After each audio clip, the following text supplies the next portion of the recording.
What's up, everybody, and welcome back to the Mr. Albert Lopez channel. My name is Albert Lopez.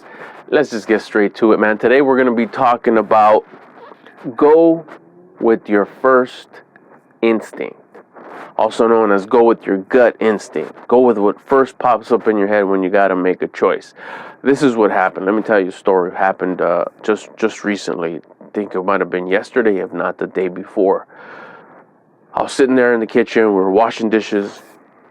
We were kind of doing our thing, washing groceries, because that's just what we got to do in 2020. We're being extra when it comes to being clean. And ain't nothing wrong with that. Ain't nothing wrong with being extra. And we're doing our thing, right? My wife and I were cleaning. My son comes by, and he says, I'm going to go for a run. I'll be back in a little bit. And we were like, cool. He does it every day, no big deal, you know.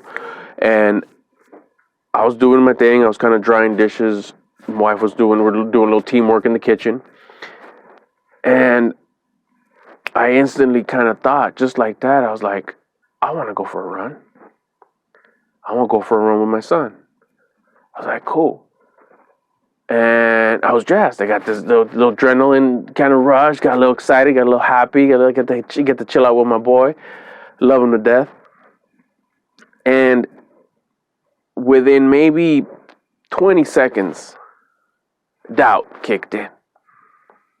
I started thinking, or should I? Or should I finish washing these groceries, putting away these groceries? Should I help my lady finish putting up these groceries? Should I finish putting away these dishes? You know, I gotta go do that thing with work. I gotta put together these things, make a list. I gotta take some pictures. I gotta do that. And I was this close to going to the next step, which is I was gonna ask my wife, you think I should go for a run?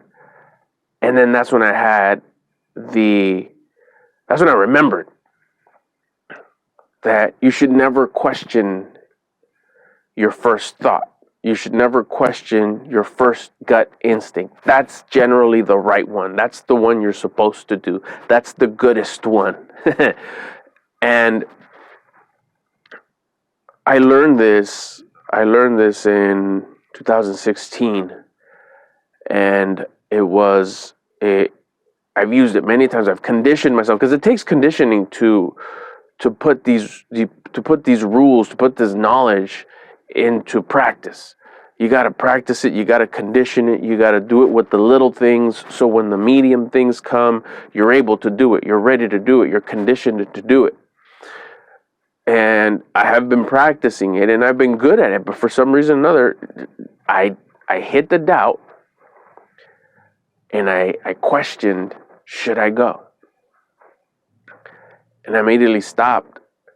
And I started drying my hands. I told my lady, I'm going to go for a run with Cam. Is that cool?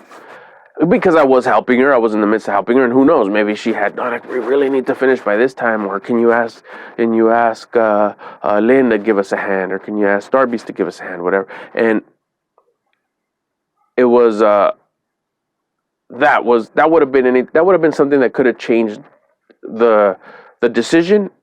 If she were to come up and say, but we have to finish this because they're perishables and we won't finish, then we make arrangements. So, hey, son, can you wait for me for a little bit?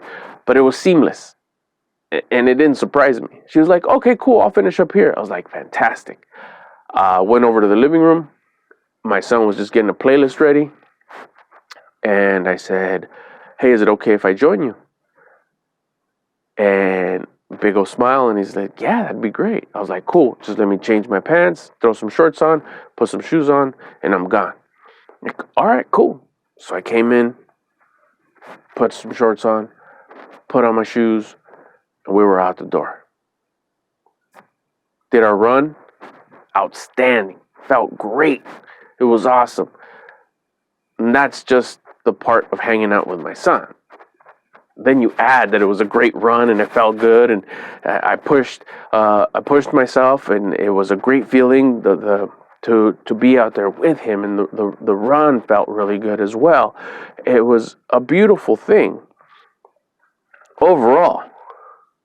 But what I wanted to share in this video was that idea, was that lesson that I learned in 2016 that I've applied to many, many times that I've questioned myself or almost questioned myself when something comes up, is always go with your first instinct. That's going to be the right one. And that's what I did, and it felt good. So then when I got back, washing up my hands, telling my wife how great the run was, telling how good I did and how good he did, and the conversation that we had on the way back and little chit-chats that we had, it was wonderful. It was great. I sat back and I took a moment, not very long, but I took a moment to think, how would I feel right now had I not gone? Had I had I second guessed myself and convinced myself not to go? If I would have been as simple as, nah, because I had already done the ladder. We got this little ladder exercise where you hop. It's kind of like you lay it on the ground, you hop, you squat, you hop in, you hop out, you squat, you hop in. I had done a few sets of that already. I'd done some burpees. I had gone on the treadmill. I was already a little tired. I was already a little winded. So it was easy. It would have been easy for me to say, I'll pass. I'm good. I already did my exercise. Second guess myself, convince myself, and not gone on that run. And I asked myself, how would I have felt if I would have not gone? And it's now this time right now. But instead of me saying, oh yeah, I went, it would have been like, oh no, I didn't go. And the answer was, I would have felt crummy. I would have been bummed. I was like, dang, I should have. I should have. There's something that's regret. It's something that you don't want. You want to avoid regret. And you increase the ability to avoid regret if you follow the simple rule of go with your first instinct. That's going to do it for today's video. Just wanted to hop on and share that experience. I said today's Monday. I believe that happened Saturday, if not even Sunday. And it was fresh. I wrote it down. I wanted to talk about it. I wanted to come here and share it. So there you go. That's going to do it for today's video. Thank you for stopping by. Some links down below if you want to do the Instagram thing or check out the podcast or whatever. That's super cool. TikTok also, link down there. All the same handle, at Mr. Albert Lopez. Thanks for stopping by. I appreciate you staying to the end. I appreciate if you watched any of my other videos. And we'll close it out with this one. I'll see you in the next video. Thanks for watching. Mr. Albert Lopez, your friend. I'm gone.